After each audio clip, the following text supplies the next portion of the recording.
morning, these glass towers come alive. Behind their shining walls, thousands of people chase deadlines, solve problems, celebrate victories, and quietly carry the weight of responsibilities that few others see. These buildings have witnessed ambition and disappointment, success and failure, crisis and transformation. And among the countless stories hidden within them are a few that leave behind lessons far greater than profits or promotions. Today, I want to tell you one such story, the story of a leader who discovered that true success is not measured by how indispensable you become, but by how many people can thrive without you. And it all began on an ordinary Tuesday morning.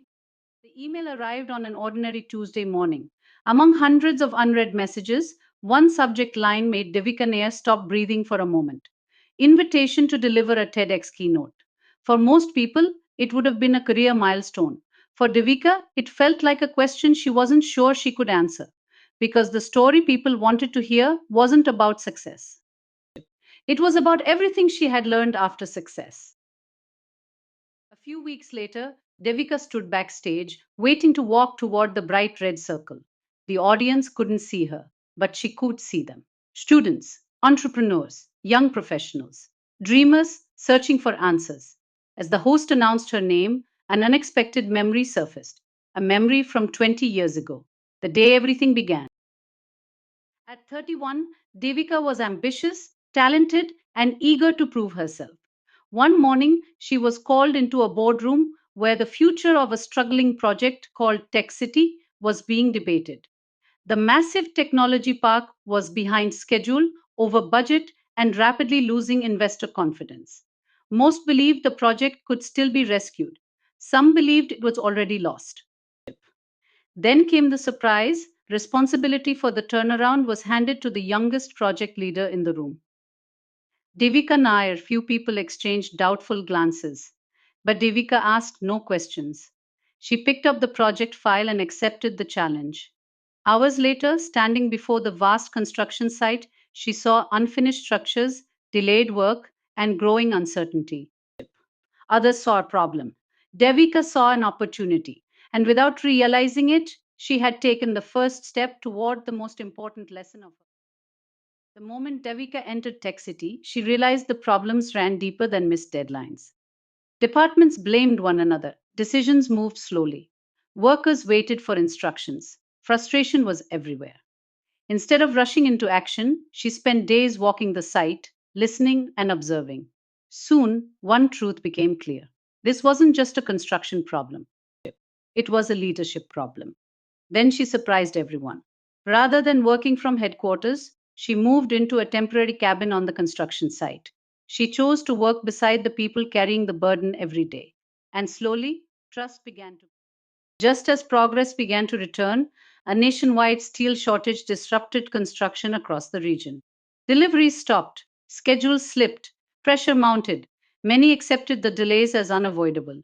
Devika did not. Night after night, she studied supply plans, spoke with vendors, and searched for alternatives. Eventually, she helped create a network of smaller local suppliers to support critical operations. The solution wasn't perfect, but it kept the project moving. The crisis didn't disappear, yet the team learned an important lesson. Progress belongs to those who keep searching for possibilities. Even after the steel crisis eased, new challenges continued to appear. Every solution seemed to reveal another obstacle. Devika's site cabin became a command center filled with schedules, risk maps, and handwritten notes. Most days began before sunrise and ended long after dark. But her mindset never changed. She believed every problem contained a solution waiting to be discovered. As she looked across the unfinished skyline each morning, she stopped asking whether Tech City could be saved. The only question that remained was how. Then came a different challenge. Summer temperatures soared. Workers grew exhausted. Productivity declined. Tensions increased. Many leaders would have seen a labor problem. Devika saw something deeper. Behind every complaint was a request for dignity, safety, and support. She realized that without trust, no schedule or strategy could save the project. The challenge was no longer construction, it was confidence, and confidence had to be earned. Instead of calling another review meeting, Devika sat down with the workers themselves. She listened. They spoke about exhaustion, inadequate rest areas, limited access to drinking water, and the need for better medical support. She took notes, but more importantly, she earned trust. Over the following weeks, work schedules were adjusted, hydration stations were installed, medical assistance was brought closer to the site, rest areas were improved. None of the changes were expensive, but they sent a powerful message. People mattered. The atmosphere began to change. Workers and management were no longer standing on opposite sides of the problem, they were standing on the same side. Trust did not transform Tech City overnight, but it changed everything. Teams began working together. Problems were solved faster. Engineers coordinated more effectively. Workers took ownership. Small improvements spread across departments. Waste was reduced. Resources were managed more carefully. The culture shifted from blame to continuous improvement. Gradually, schedules stabilized. Productivity increased, confidence returned. The project that many had written off as a failure was moving steadily toward completion. For the first time, Tech City no longer felt like a struggling project. It felt like a team. Months later, Tech City stood transformed. The troubled project had become a success story. Investors returned. Companies moved in. The technology part came to life.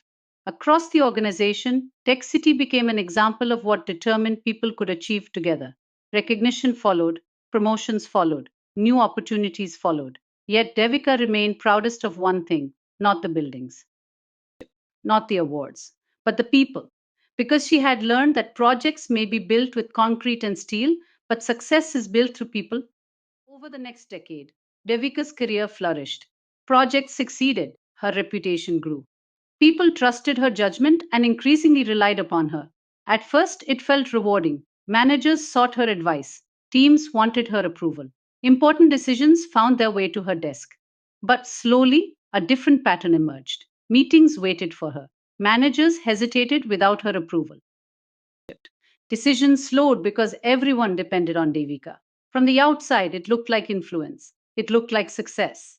But beneath the surface, the organization was becoming dependent on one person, and neither Devika nor her colleagues fully understood the risk that dependence would create.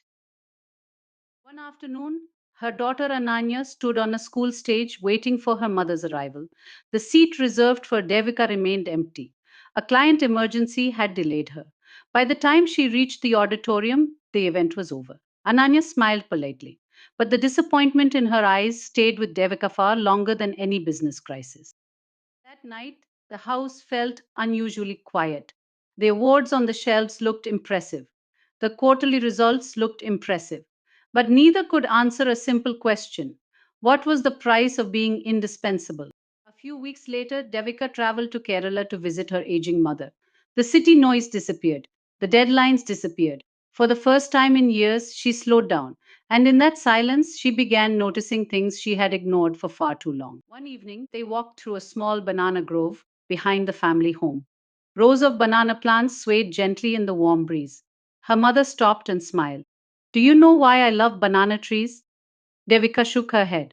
Her mother pointed toward the grove. And a lesson began. One plant gives fruit only once, her mother said. Then it fades away. But before that happens, it creates new shoots around it. The old plant disappears. The grove survives. Devika listened quietly. Something about those words felt deeply familiar. As they walked home, her mother asked gently, if everything depends on you, what happens when you are not there? The question followed Devika back to the city and refused to leave. Back at work, she began observing herself. Meetings waited for her approval. Managers avoided decisions without her permission. Teams escalated problems they could easily solve themselves. The organization wasn't strong because of her, it was dependent because of her. Before she could make changes, another challenge arrived. Budget reductions forced teams to operate with fewer resources. Panic spread quickly. People expected Devika to rescue them again. But this time, she chose a different path. Instead of providing answers, she started asking questions. What ideas do you have? What would you do if I wasn't here? At first, people looked uncomfortable. Then they started thinking. Unexpectedly, creativity flourished. Teams redesigned processes, departments shared resources. Old assumptions disappeared. What began as a financial constraint slowly transformed into an innovation engine. necessity became invention. One team discovered unused materials gathering dust in storage. Another found ways to repurpose existing systems. Savings appeared in places nobody had bothered to look before. The organization was learning something powerful. Constraints could create possibilities. Devika encouraged employees sharing knowledge with one another, empowering them to take onus and teach another wherever there was deficiency of information and knowledge. Workshops emerged, peer mentoring flourished, knowledge stopped living inside a few experts. It started flowing across the organization, and with every shared lesson, dependence weakened.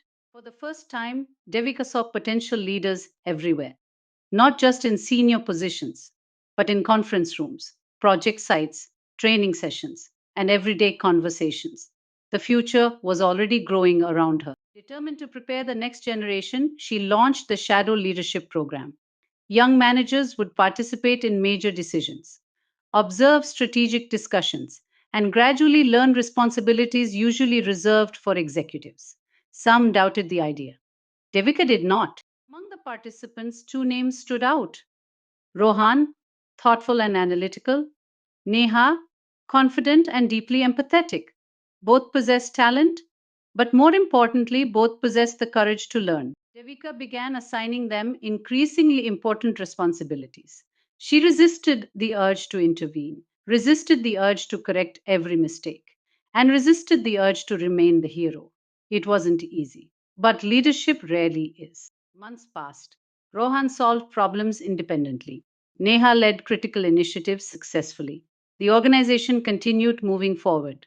And for the first time in years, decisions happened without Devika sitting in every room. Then came the ultimate test. A major client issue emerged while Devika was away. The situation demanded urgent action. Everyone waited to see what would happen. This time, nobody called her. Rohan and Neha assembled the teams. Solutions were created, clients were reassured, the crisis ended successfully. When Devika returned, she found something extraordinary. The organization had survived without her. And for the first time, that felt like success for her. The memory faded. The applause brought her back. Devika walked onto the TEDx stage. Thousands of eyes turned toward her. She smiled and finally began speaking. For most of my professional life, I worked in the world of architecture and infrastructure. People often think architecture is about buildings: steel, concrete, glass, design. And yes, those things matter. But after spending decades building projects, I discovered something surprising. The most important structures we ever build are not made of concrete. They are made of people. For many years, I believed leadership meant becoming indispensable. I wanted every important decision to come through me, every problem solved by me, every success connected to me. And for a while, it felt wonderful. The audience smiles. It felt important. It felt powerful. But eventually, I discovered something uncomfortable. The more indispensable I became, the more dependent the organization became. She pauses. That realization reminded me of a lesson my grandmother taught me in Kerala. She once showed me a magnificent banyan tree, powerful, impressive, dominating everything around it, but beneath its vast shadow, very little could grow. A few days later, she showed me a banana grove. Each plant grows, bears fruit, and then makes room for the next generation. The grove survives because growth is shared. And leadership faces the same choice. Do we become the banyan tree or do we help create a grove? People often think delegation is a management skill. I disagree. I believe delegation is an act of self belief because leaders who truly believe in themselves are not afraid of capable people. They do not fear being replaced. They do not need to be the smartest person in every room. Instead, they create opportunities. They build confidence. They build future leaders. She smiles. When I stepped down as CEO, something remarkable happened. Nothing. The audience laughs warmly. The organization continued to thrive, and that was the proudest moment of my career. Because success is not measured by how many people depend on you, it is measured by how many people grow because of you. She folds her hands gently. One day, all of us will walk away from something we built: a company, a profession, a team. When that day comes, may we have the courage to ask ourselves one question. She pauses. Did I spend my life becoming a magnificent banyan tree, or did I help create a grove? The silence that followed lasted only a few seconds, but the idea would stay with many people for a lifetime. Then the auditorium rose in a standing ovation, not for a CEO, but for a truth that reaches far beyond boardrooms. That leadership is not about being needed forever, it is about helping others rise high enough to no longer need you.